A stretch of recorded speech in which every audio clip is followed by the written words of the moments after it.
create the highest, grandest vision possible for your life, because you become what you believe. Dig deep down and ask yourself, who do you want to be? Ladies and gentlemen, boys and girls, Majitana Bongwana, welcome to it. It's in the game with Mpixo P, the greatest on Free State Online Network. And today, such an exciting day because the Euros are in full swing. We're going to be chatting a bit of the Euros. We also want to be looking into the ABC 𝐓𝐇𝐄 League playoffs, particularly 𝐓𝐇𝐄 United, because we know what happened the other day. We just need to talk about, the opportunity for them. In fact, the chances for them to actually make it through to the semifinals, because we need them to be in the semifinals. We need a team in the NFD, and we hope for the best for them. But we'll chat about that with our guest. I'll introduce our guest in a few minutes. However, as far as the T20 World Cup in terms of cricket, we saw that we are now in the Super 8, and the teams that are in the Super 8 are India, USA, Australia, England, West Indies, Afghanistan, South Africa, as well as Bangladesh. I'm a bit shocked by Pakistan that unfortunately didn't make it to the cut and make it to the top 8. But this is sports. This type of things happen. And without wasting any time, our guest in studio is no stranger to the show, Shekesha, the great Shikapala, Katleho Molakeng. My dog, how are you doing? Always good. Always a pleasure to be here. Let's get this show running. Yeah, man. Let's get the show running, man.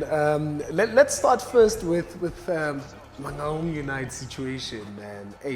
First game, losing 1-0 in the playoffs. What do you make of that situation?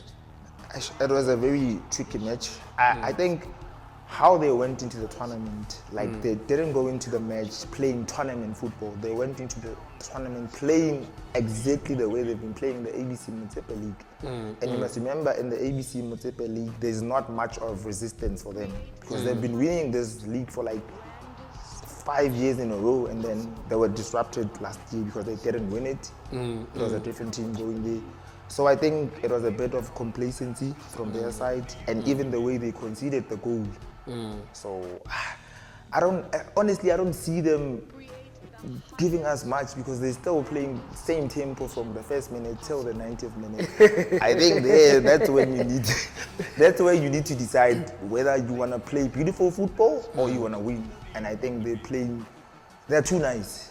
They're too nice. You know what? Like when I watched them play against the General in making their way to the playoffs, I wasn't quite impressed with how they played on the day. But I thought it was just a one-game thing. Though they won 1-0 in that game, I felt the General had better chances compared to them. And I wondered, would that be a problem for them going into the playoffs? And this is just how it started. But for someone that don't understand, the setup is quite different in terms of the playoffs. It's only 3 teams in a group. It's groups of 3. And that means you've got only 2 matches. Now they've lost 1. Now to make it to the semi-final, the only chance they have is to make it as best number 2. What do you think they need to do to be able to make it? Actually, mathematically, they can still make it as number 1, because there are 3 teams in the group. They lost the first match. The team that played against them yesterday are playing as we speak now. If that team loses, then it means the other team that they are playing tomorrow will have 3 points. So these 2 teams will have 3-3. They have 0. They have a chance of winning tomorrow. So all the teams in the group will basically have 3 points. So it will boil down now to goal difference, which at the moment it's -1 for them. So they actually need to win tomorrow by 2 or 3, and they might have a better chance of going through. However, I don't see where those goals will be coming from, because they're simply not creating chances. So unless they wake up tomorrow like as Man City or something. Maybe you'll see America. Yeah. But I'm hoping for the best. I'm hoping for the best. Yeah, it's very difficult when somebody that knows the team very well says, you know, you don't see where that win will be coming from. But you know, if you look at it, do you think, you know, I saw Dondol Stars there and I was like, yeah, Ziakala this time around. Yeah. But do you think with all the teams that are in there, are they in there similarly to how, you know, Mangaung is in there, you know, with an opportunity maybe to fumble 1 or 2 matches, or hey, this time around it's a bit tough? It's a bit tough. It's a bit tough for Mangaung specifically because now, as you mentioned in teams like Dondol are a team that we've been watching in the Nedbank Cup. So you must understand how they're more experienced. As we can say, Mangaung United is experienced as a team. The badge is experienced, but the players that they have, it's completely new players. Some of them are playing the playoffs for the first time. Even the coach is in the playoffs for the first time, so you can just imagine how it's inexperienced. But we're saying Mangaung has been playing for 5-6 years, but it's just the bench, not the players. Yeah. So That's pretty tough because, you know, if you think about it, in the last 4 times when they went to the playoffs, there were moments where you like, this time around they've got a squad, and you know, it was very unfortunate that they didn't make it through. And at that time, there was once upon a time Morena Ramorebudi, who is a very good coach that we know of, and I think he went with them to the playoffs twice. At that time, you really looked at it and you like, you know what, maybe, just maybe they can make it through. But in terms of going forward, when they go back to the drawing board, what would you say they need to do? Maybe, because you might not know, they might win it again next year, next season. It's possible. I think what they can take from these playoffs is not to make emotional decisions. After these playoffs, they should build from the team they had. Because now when you're building from the team you have, now you have more experience. You have players that know what it takes to actually win the playoffs and win the league. So I think they should start from playing the football that's required in the playoffs. They should play it in the league so that they know that they can actually play in that style. Because now you cannot all of a sudden be changing your style of play when you get to the playoffs as opposed to the style of play that you were playing in the league. And I think Free State as a province, I feel like we are failing Mangaung because we are failing to give them the resistance that they need. The competitiveness in our league is non-existent, because now if you're looking at a team like the General, Celtic, I think those are the only teams that can match them pound for pound. And now the rest of the 13 other teams, you're just going there for 3 points. Black Rose, I think, was one of the teams that could match them, but unfortunately they're no longer. You know. But I do get you, you know. But let's move into an exciting one. That is the Euros. The GOAT played yesterday. My GOAT, let me put it that way before people get angry. So we're going to move into the Euros, but before we jump on into checking out the Euros, man, let's go into a break. When we come back from the break, we are definitely going to be chatting all things the Euros. You know, quite a number of stars are bowing out. You know, I know Cristiano is definitely, Pepe, definitely Toni Kroos, definitely, you know. So quite a number of those. I just want to pick your brain on what it means to have had this kind of players and to basically watch them in a tournament like this for the last time, and what does it mean for football going forward. Let's move into a break. When we come back, we are definitely talking all things Euros. Dig deep down and ask yourselves, who do you want to be?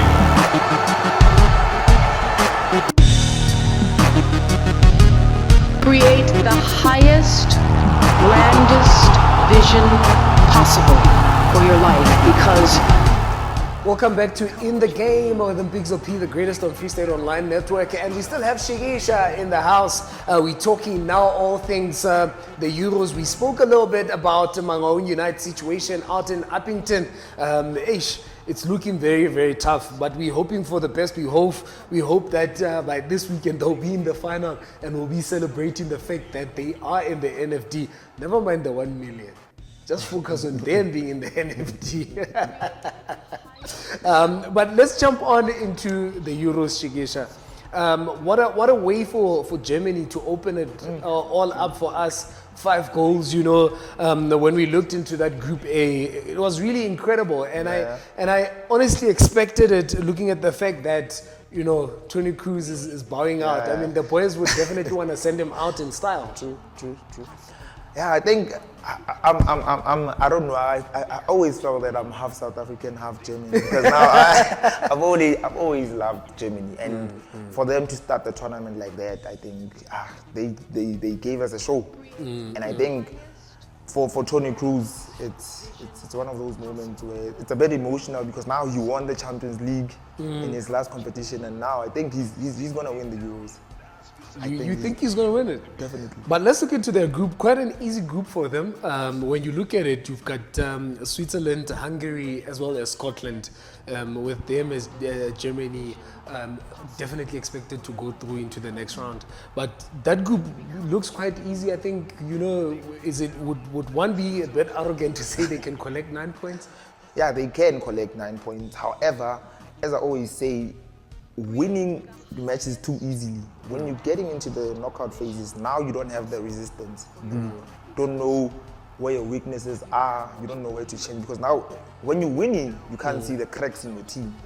So now, although when I was watching the Germany match, the first match that they played, I saw some cracks defensively. However, I don't think most people saw them because of the 5-1 scoreline. So to answer your question, if they're gonna get the 9 points, they're not gonna see the cracks, and then maybe they might bow out in the quarterfinals when they face a team like, for instance, they face a France, a Portugal. You understand? That's it's a bit. You need to get a draw somewhere. Yeah, but Hungary might give them that. Hungary is a bit of a tricky team. I'm hoping they get a tricky team. Maybe a 1-0 loss, a shock, a draw, something. That's what I'm hoping for. Group B a bit tough. I think when you look at it, Group B can simply be the group of death, if you want to put it that way, because you've got Spain, you've got Italy, you've got Albania, who that rabbit that everybody's gonna kill most definitely, and then you've got Croatia that has Luka Modric, who's most definitely playing for the last time as well. And now you see in the first match, Croatia lost against Spain. Spain demolished Croatia. They have the quality. But now let's not write Croatia out, because they still have Albania to play, and also Italy. Italy are a team that surprised me a lot in their first match, because as you know, the Italians always employ a pragmatic approach. They're always defensive and whatnot. But now this Italy that I'm seeing right now, it's fire. Hey man, they probably had to make a change, learning the hard way, man, not making it to the World Cup for a team that has, the gold medal from the World Cup. And I think they are the defending champions of the Euros. No, are they? Italy, yeah, they are the defending. A lot of people are not aware of that, because now they have not been qualifying for World Cups and whatnot. Yeah. So I think. So when you look at it, who do you think will get through in the group? Yeah, I think it's gonna be you've got Spain, Italy, and Croatia. Spain and Italy. Spain and Italy. Yes. Interesting.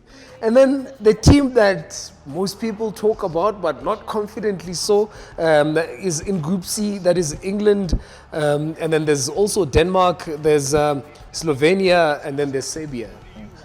I think England have had this problem for like the past 20 years that I've been watching, 24 years that I've been watching football.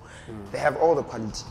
They have. Remember, in those olden days, they had Steven Gerrard, Lampard, Wayne Rooney, Michael Owen. It's still the same thing. You're having the likes of Bellingham, Phil Foden, Bukayo Saka, Cole Palmer.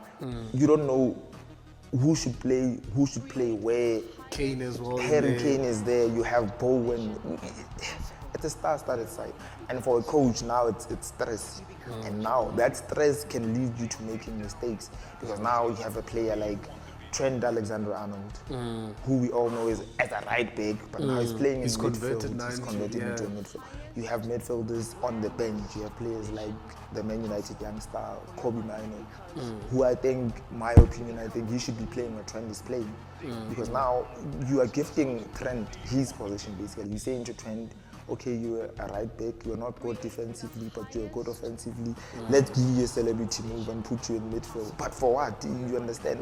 I think mostly they're gonna be killed by their coach because I feel like he's a bit of an emotional person because now he's playing Trent because Trent is a good boy. He can. But isn't it because of what Klopp did with Trent at Liverpool? Because at some point, if you remember, Klopp took him from that defensive role to put him into the middle of the park, and he did quite well when you look at the number of completed passes that you would see after every match. Yeah, I agree with that. But then now, are you taking a Trent Alexander-Arnold who's played in midfield for 6 months, and you're benching a 𝐓𝐇𝐄 who is playing in defensive midfield for his whole life, and now you're choosing? So I don't feel like he has the legs to compete in midfield because when you're playing wide and you're playing in midfield, they're completely different. You need to have the physical presence, and I don't feel like Trent has that physical appearance. Imagine Trent having to go face to face with N'Golo Kante, Toni Kroos. How do you win that midfield battle? You understand? So I think it's just those minor problems. You have a player like Cole Palmer. I think we had a conversation about him. I think he was one of the best players in the EPL. Most definitely. Didn't get minutes. Interesting. Look, Group D, you've got Netherlands, France, Poland, Austria. I think if one would like, it's a bit of an obvious one. Askis Lewandowski. It's a bit of an obvious one. True. I don't want to say it's obvious because now watching France, I also love France. They have a good team, but watching them play their first match, it wasn't smooth sailing as everybody thought it was going to be. And I'd like to see them against Poland because I watched Poland against Holland and they were very good. I think once France get past the header of Poland, I think that's when you can say it's easy. Because I think Poland might give them a run for their money. True. Most definitely. Let's go into a break. When we come back from the break, we look into the last two groups and we try to make our own knockout stage type thing, and we see who's going through. Interesting one, that one. I know a lot of people have already made their own knockout stage, by just watching the first games. But it's going to get difficult. Some teams are definitely going to be disappointed, and some people are definitely going to be disappointed. And I know there are people that are putting money on these teams, hoping to make money. So this is a part you don't want to miss, because Shekesha might give you something you might make money with. Let's go into a break. When we come back, we are definitely looking into the last two groups. Dig deep down and ask yourselves, who do you want to be?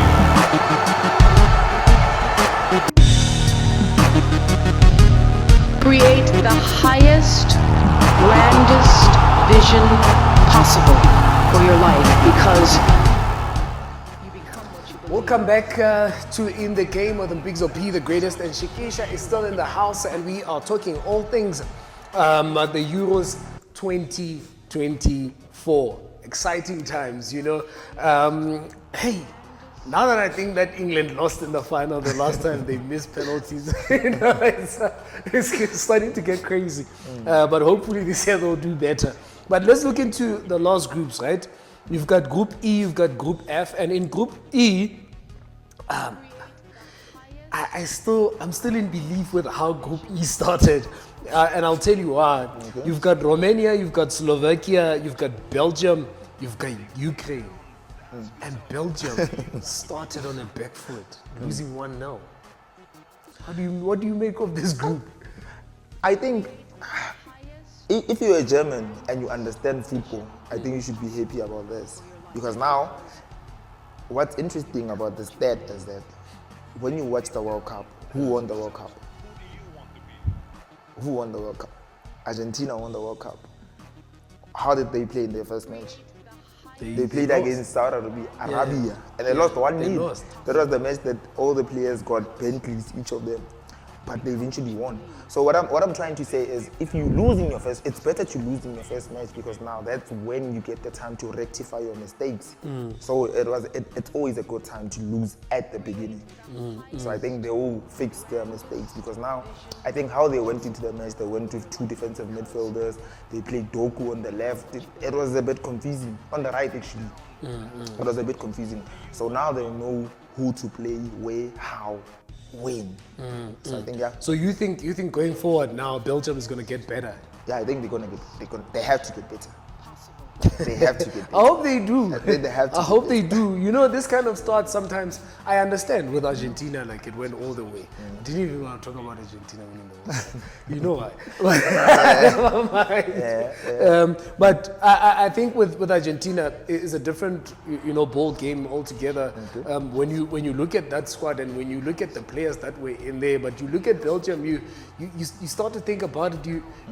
We've seen them choke a couple of times where we thought, hey, Belgium is going to go all the way. And if you think in previous years, they've had quite a very quality side, very strong, you get worried. But now, it's okay. Sometimes teams, they continue because the name is so good, the badge, like you said earlier on. So you think they'll come back? I definitely think they'll come back. Although I think, as you're saying, they don't have a strong team as they had when they had Hazard and all of them. Now it's no longer their golden generation, but I think they can get better from the match that they played. Group F, Turkey, Portugal, Georgia, and Czech. It's another tricky group, because on paper, when you're looking at the group, you're only looking at Portugal. You don't see Turkey, you don't see Czech Republic, you don't see Georgia. However, my favorite match was yesterday's match between Turkey and Georgia. It's the game that produced over 30 shots on target. So it was end to end, and you saw the Real Madrid young star Adragula, quality player. So now I'm thinking in the group it's still gonna be tricky. Although I think Portugal have enough quality to make it in that group. Yeah. To answer your question, I'd say Turkey and Portugal. Oh yeah, will go there. But what do you make of? I've always wanted to ask this question, because I think as a kid growing up, Turkey was one of those teams that I fell in love with the kind of football they used to play in the World Cup. If you remember back in the days, do you think their quality of football dropped, or it's still same level? It's just that we don't watch it that much because it's Turkey. Doesn't have any stars in them. It's easier to watch all these other ones because we watch their stars in like different leagues. Week in, week out. I think the quality dropped a couple of years ago, but now I think they're slowly getting back, because now they are sending out players to Europe. I think now when a country sends out a lot of players to play in the Champions League, to play for teams like Real Madrid, I think that's when you get the quality. So I think, to answer your question, I think they're getting back to the top.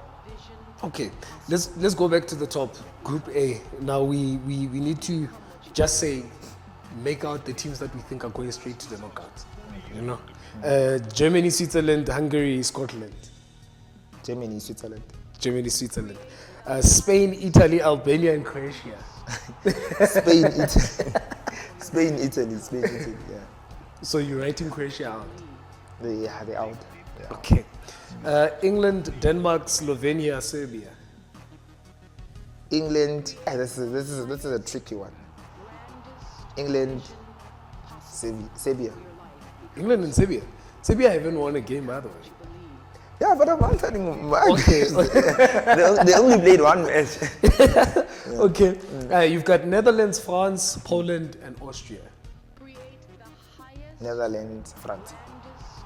You said you must watch out for Poland. I expected you to one between France and Netherlands. Remember, I said they want to give France a run for their man, but France will win.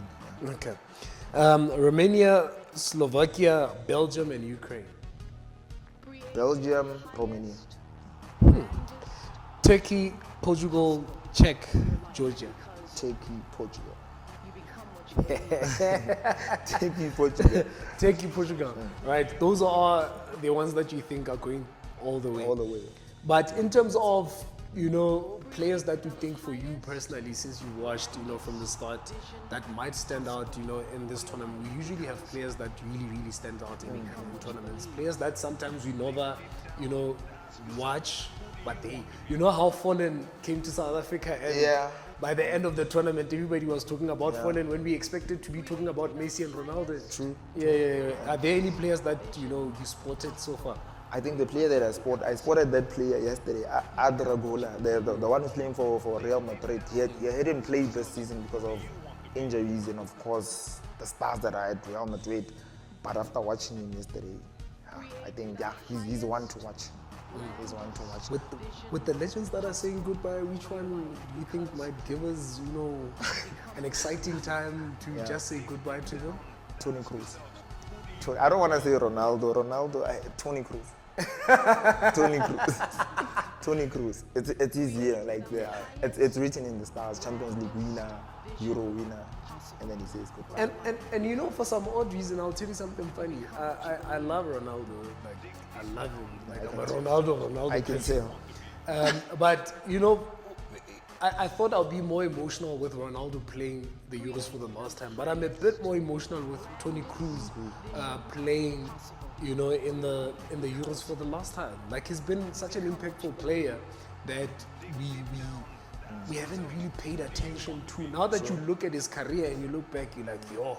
And you look at that Real Madrid squad and you're like, hey man. And you go back to Germany and you look at his work in, as far as the German team, and you realize we are losing a real one here. It's very emotional to see him because he played for Bayern Munich, as you know. And I don't know how you the story of how he left Bayern Munich. Yeah, I know. At Bayern Munich, they said he was not good enough, so he had to leave and went to Real Madrid. Even in the German team, they were chased away. The likes of him, Müller, who's the centre back, Hummels, they were sent away. They were saying they were too old. So now he's back, and he is the one that is holding the team together. So it's a very... It's a sad one. It's a sad one, eh? But I hope he leaves with it. Though I was hoping that England can take it for once. Hey, the English squad has been having quite good players, man. I think they deserve just one gold medal. They do. As far as the World Cup, the World Cup. But I think if the England coach gets the team together, knows who to play, when, how, I think that talent-wise, I think England are the best team in the world, talent-wise. But as opposed to how you use a talent. Shekesha, thank you so much for having this conversation with us and always accepting our invite whenever we do. Thank you so much. You must invite me again. I know, I'll definitely do. This is how we wrap it up, man. Hey, England, with a competitive league in the world. Hey, they're always giving us stress, But we know they made it to the final in the last ones. Will they make it into the final this time around? We don't know. Let's hope they do with the, one of the best players in the world, Jude Bellingham, in that squad. But as always, I don't just leave without saying this: to whom much is given, much is expected, and to whom much is expected, much is required. Every champion that is a champion today was once a contender who refused to give up. I'm Mpixo P, the greatest for Free State Online Network. God willing. I'll see you next time. Ayoba.